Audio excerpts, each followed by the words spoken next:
আসসালামু আলাইকুম প্রিয় শিক্ষার্থী, তোমাদের সবাইকে স্বাগতম। আজকে আমি নবম দশম শ্রেণীর গণিতের নবম অধ্যায় ত্রিকোণমিতিক অনুপাত নিয়ে তোমাদের সাথে কথা বলবো। ত্রিকোণমিতিক অনুপাতের এটাই আমার প্রথম পার্ট। তো চলো কথা না বাড়িয়ে ভিডিওটা শুরু করি। তো এখানে আমাদের ত্রিকোণমিতিক অনুপাতটা আসলে কি সেটা একটু বুঝতে হবে। ত্রিকোণমিতিক অনুপাত হলো একটা সমকোণী ত্রিভুজের যে কোনো দুটি বাহুর দৈর্ঘ্যের অনুপাত। এখন সমকোণী ত্রিভুজ বলতে আমরা কি বুঝি? যে ত্রিভুজের একটি কোণ অন্তত 90 ডিগ্রি, সেই ত্রিভুজকে আমরা সমকোণী ত্রিভুজ বলে থাকি। এই সমকোণী ত্রিভুজের যে কোনো দুটি বাহুর কে অনুপাত আকারে লিখলে আমরা যে অনুপাতটা পাই সেটাকেই ত্রিকোণমিতিক অনুপাত বলা হয়।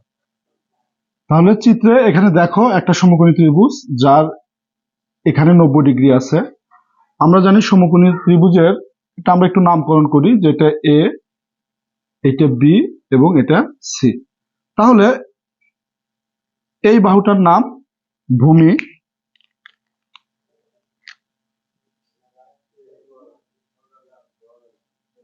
এই বাহুটার নাম লম্ব এবং এই বাহুটার নাম অতিভুজ।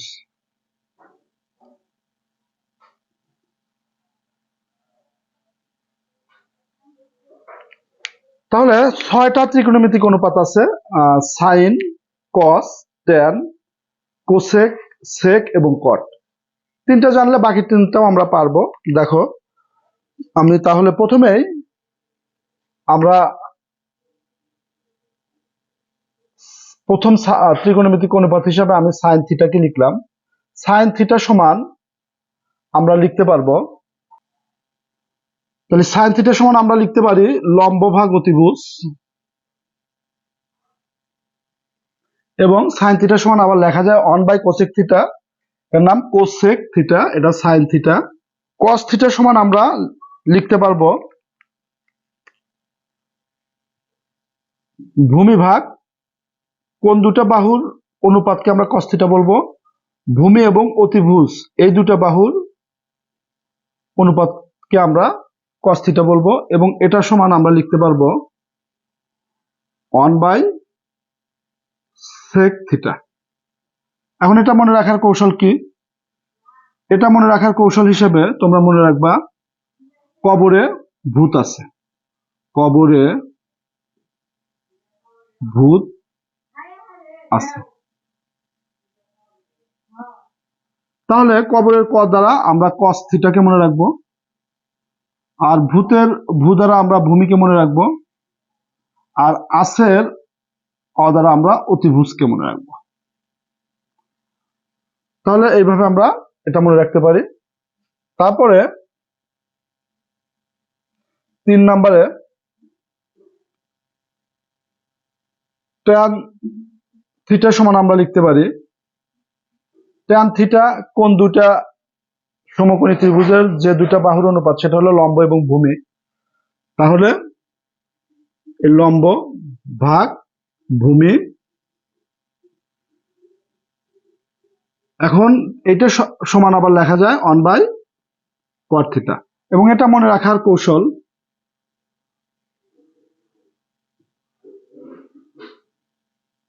এটা মনে রাখার কৌশল হিসেবে আমরা মনে রাখবো তুহিন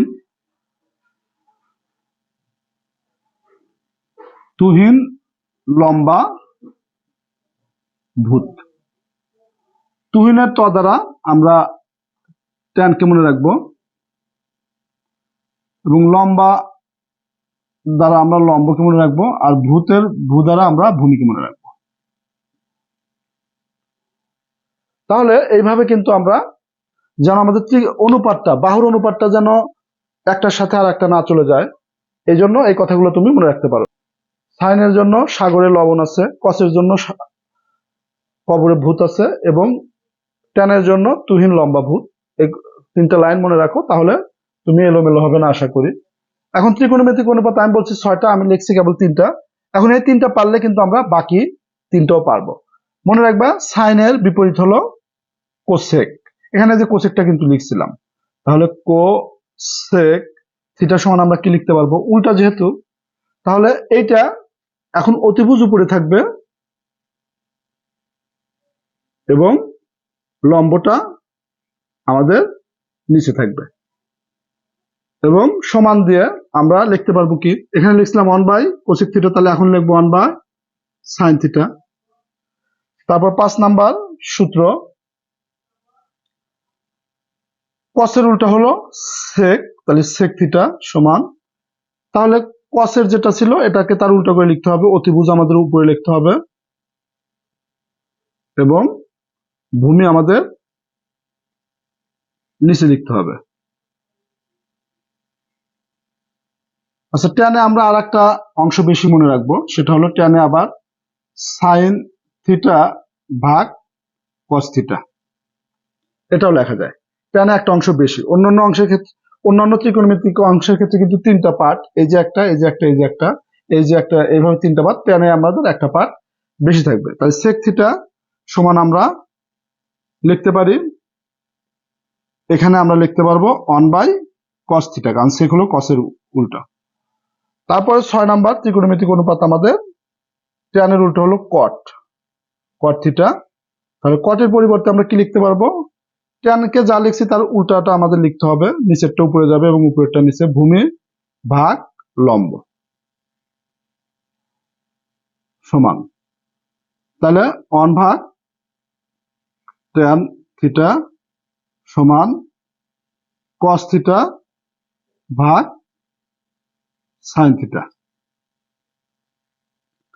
তাহলে এই 6টা ত্রিকোণমিতিক অনুপাত আমাদের কিন্তু এই অধ্যায়ের জন্য খুবই খুবই গুরুত্বপূর্ণ এবং এগুলো আমাদের মনে রাখতে হবে। তাহলে কটে বা ট্যানে এই বাড়তি জিনিসটা কেন আসলো, যে ট্যান থিটা সমান সাইন থিটা বা কস থিটা কেন আমরা লিখতে পারলাম, বা কেন সাইন থিটা বা কস থিটা লেখা যায়, আমরা যদি সেটা একটু বুঝে দেখি, তাহলে দেখো ট্যান থিটা সমান লিখছি সাইন থিটা বা কস থিটা। এখন সাইন থিটার পরিবর্তে আমরা কি লিখতে পারি বলতো, যে সাইন থিটা ভাগ কস থিটা। কেন লিখলাম সাইন থিটা ভাগ কস থিটা? এখন সাইন থিটা সমান আমরা লিখতে পারি কি, লম্ব ভাগ অতিভুজ। তাহলে উপরে যদি আমরা সাইন থিটা না লিখি, তাহলে কিন্তু লম্ব ভাগ অতিভুজ আমরা লিখতে পারবো। কস থিটার পরিবর্তে আমরা কি লিখতে পারবো, ভূমি ভাগ অতিভুজ। এখন এখানে দেখো 4টা ধাপ হয়ে আছে, অর্থাৎ আমি এটাকে বলি 4তলা হয়ে আছে। কোনো ভগ্নাংশ 4তলা হয়ে থাকে না, কিন্তু 2তলা অবস্থায় থাকে, অর্থাৎ লব এবং হর অবস্থায় থাকে। তাহলে আমরা এটাকে লব এবং হরের অবস্থায় নিয়ে আসবো। তাহলে এই দাগটার উপরে যেটা আছে সেটা আমরা লিখবো আগে, লিখলে এই দাগের পরিবর্তে গুণন দেবো, গুণন দিলে নিচের অংশ উল্টে যাবে, অর্থাৎ দাগের নিচে ছিল আমাদের অতিভুজ, এখন এই দাগের নিচে ছিল, এটা দাগের উপরে যাবে অতিভুজটা, এবং দাগের উপরে ছিল ভূমি, সেটা যাবে দাগের নিচে। এখন এই অতিভুজ কিন্তু কেটে যাবে, কেটে গেলে আমরা কি লিখতে পারবো, দেখো উপরে আমাদের লম্ব থাকবে এবং নিচে আমাদের ভূমি থাকবে। আমরা ট্যান থিটা সমান তো লম্ব ভাগ ভূমি লিখছিলাম, দেখো এই কারণে কিন্তু ট্যান থিটার পরিবর্তে আমরা সাইন থিটা বা কস থিটাও লিখতে পারি, এবং অনুরূপভাবে কট থিটাটাও এভাবে দেখানো যায়। তো আশা করি তোমরা বুঝতে পেরেছো। এখন ত্রিকোণমিতিক অনুপাতটা কেন প্রয়োজন হলো, এই ত্রিকোণমিতিক অনুপাতটা আবিষ্কারের কেন প্রয়োজন হলো, সেটা যদি আমরা একটু গভীরভাবে চিন্তা করি, যে ধরো একটা গাছের উচ্চতা আমাকে নির্ণয় করতে হবে, অথবা 20তলা বা 30তলা বা 50তলা বিল্ডিং এর একটা উচ্চতা নির্ণয় করতে হবে, অথবা কোনো টাওয়ারের উচ্চতা আমাদের বের করা প্রয়োজন। তাহলে এই ত্রিকোণমিতিক অনুপাতটা সেসব ক্ষেত্রে আমরা কিভাবে ব্যবহার করব, বা কিভাবে সেটা, ধরো আমাদের একটা গাছের উচ্চতা জানার দরকার, তাহলে গাছ থেকে আমরা একটু দূরে দাঁড়িয়ে, ধরো এরকম একটা ব্যাপার, যেখানে একটা গাছ আছে, এখানে একটা গাছ আছে, এই গাছটার আমরা উচ্চতাটা জানতে চাচ্ছি। তাহলে কেউ একজন, কোনো একজন পার্সন এই গাছ থেকে একটু দূরে এসে গাছের এই শীর্ষের দিক যদি তাকায়, তাহলে কত কোণ করে তাকালো, বা এখানে কত কোণ উৎপন্ন হলো, তাহলে সেই কোণের পরিমাণটা যদি আমরা জানি, আর গাছ থেকে এই ব্যক্তিটা কত দূরে দাঁড়িয়ে আছে, এই দূরত্বটা জানলে কিন্তু আমরা অনায়াসে এই গাছে না উঠেই আমরা গাছের উচ্চতাটা পরিমাপ করতে পারবো। এইভাবে গাছের পরিবর্তে বা গাছের জায়গায় যদি আমরা একটা বিল্ডিং বা বড় আহ, অনেক উচ্চতার আমরা একটা বিল্ডিং এর কথা চিন্তা করি, তাহলেও কিন্তু এই পদ্ধতিতে বিল্ডিং এ আমরা না উঠেও আমরা নিচ থেকেই আসলে বিল্ডিংটা কত উচ্চতা সেটা কিন্তু আমরা নির্ণয় করতে পারি। কারণ হলো যে ত্রিকোণমিতিক অনুপাত, অর্থাৎ আমাদের বাহু যতই ছোট বা বড় করি হোক না কেন, অনুপাত, দুটা বাহুর অনুপাত সবসময় কিন্তু ফিক্স থাকে একটা নির্দিষ্ট কোণের জন্য। অর্থাৎ আমরা যখন সাইন 30 ডিগ্রি লিখবো তখন কিন্তু সাইন মানে কি, কোন দুটো বাহুর অনুপাত? আমরা জানি সাইন মানে হলো আমাদের এই যে লম্ব ভাগ অতিভুজ দুটো বাহুর অনুপাত।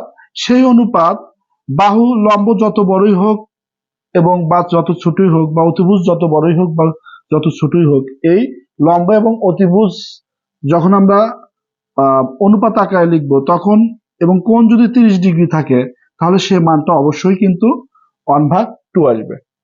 তাহলে এইভাবে, এই কারণে আসলে ত্রিকোণমিতিটা সৃষ্টি হয়েছে, যে কোনো বড় উঁচু গাছের আমাদের উচ্চতা জানার প্রয়োজন, বা নদীর প্রস্থ জানার প্রয়োজন, এই ত্রিকোণমিতির সাহায্যে কিন্তু আমরা এই কাজগুলো খুব সহজেই করতে পারি। তো এই 6টা সূত্রের পাশাপাশি আমাদের, আমি আবার একটু রিভিউ করছি, দেখো এখানে সাইন থিটা সমান আমরা কি লিখতে পারি, লম্ব ভাগ অতিভুজ, আবার লিখতে পারি 1/কোসেক থিটা। এবং এটা মনে রাখার কৌশল হিসাবে কি বলছি, সাগরে লবণ আছে, সাগরের স দিয়ে আমরা সাইনকে মনে রাখবো, এবং লবণের ল দিয়ে লম্ব, এবং আছে সরেয়া আর সরেও কাছাকাছি, সরেয়া দিয়ে আমরা অতিভুজটাকে মনে রাখবো। তারপরে কস থিটা সমান আমরা ভূমি ভাগ অতিভুজ, এবং এটা সমান লেখা যায় 1/সেক থিটা। এবং এটা মনে রাখার কৌশল হিসাবে কবরে ভূত আছে, এই কথাটা আমরা মনে রাখবো। কবরের ক দিয়ে আমরা কসকে মনে রাখবো, ভূতের ভূত দিয়ে আমরা ভূমি, আর আছে সরিয়া দিয়ে আমরা অতিভুজকে মনে রাখবো। এরপর ট্যান থিটা সমান আমরা লম্ব ভাগ ভূমি, ট্যান থিটা সমান আবার লেখা যায় 1/কট থিটা, এবং লেখা যায় সাইন থিটা ভাগ কস থিটা। এটা মনে রাখার জন্য, ট্যান থিটার উপরে এবং নিচে কি থাকবে এটা মনে রাখার জন্য আমরা এই লাইনটুকু মনে রাখবো, তুহিন লম্বা ভূত। তাহলে তুহিনের ত দিয়ে আমরা ট্যানকে মনে রাখবো, লম্বা দিয়ে আমরা লম্বকে মনে রাখবো, আর ভূতের ভূ দিয়ে আমরা ভূমিকে মনে রাখবো। এরপরে এই প্রথম তিনটা জানা থাকলে আমরা অনায়াসেই বাকি তিনটা বের করতে পারবো। আমরা সাইনের বিপরীত হলো কোসেক, কসের বিপরীত সেক, এবং ট্যানের বিপরীত কট। এই বিপরীত গুলো আমরা মনে রাখবো। বিপরীত কেমন বিপরীত? যখন সাইনের বিপরীত আমরা কোসেক লিখবো, তখন সাইনে আমাদের যে দুটা বাহুর অনুপাত ছিল, এক্ষেত্রেও সেই দুটা বাহুই থাকবে, শুধু নিচেরটা উপরে যাবে এবং উপরেরটা নিচে আসবে। যেমন এখানে সাইনে অতিভুজ ছিল নিচে, লম্ব ছিল উপরে, এখানে অতিভুজ যাবে উপরে, কোসেকের ক্ষেত্রে লম্ব যাবে নিচে। আর সাইনের ক্ষেত্রে 1/কোসেক ছিল, কোসেকের ক্ষেত্রে থাকবে 1/সাইন। এইভাবে আমরা সবগুলোই সূত্র, 6টা ত্রিকোণমিতিক অনুপাত খুব সহজেই মনে রাখতে পারি। আরো 3টা সূত্র আছে, যে 3টা সূত্র আমরা, মোট 9টা সূত্র আমরা মনে রাখবো। এখানে আমি একটু মুছে দিচ্ছি। এই 6টা সূত্রের পাশাপাশি আমরা 7 নাম্বার সূত্র হিসেবে মনে রাখবো sine square theta plus cos square theta equal 1। 8 number সূত্র হিসেবে আমরা মনে রাখবো sec square theta minus tan square theta equal 1। এবং 9 নাম্বার সূত্র হিসেবে আমরা মনে রাখবো cosec square theta minus cot square theta equal 1। এই সূত্র 9টা আমরা মনে রাখবো। তো প্রিয় শিক্ষার্থী, আজকের ভিডিওটি আমি এখানে শেষ করব। যদি ভিডিওটি ভালো লেগে থাকে তাহলে অবশ্যই ভিডিওটিতে একটি লাইক, কমেন্ট এবং শেয়ারের মাধ্যমে বন্ধুদের মাঝে ছড়িয়ে দিবে, আর চ্যানেলটি সাবস্ক্রাইব করে পাশে থাকা বেল আইকনটি অন করে দিবে। তো দেখা হবে পরবর্তী ভিডিওতে। সে পর্যন্ত সবাই ভালো থাকো, সুস্থ থাকো। আল্লাহ হাফেজ।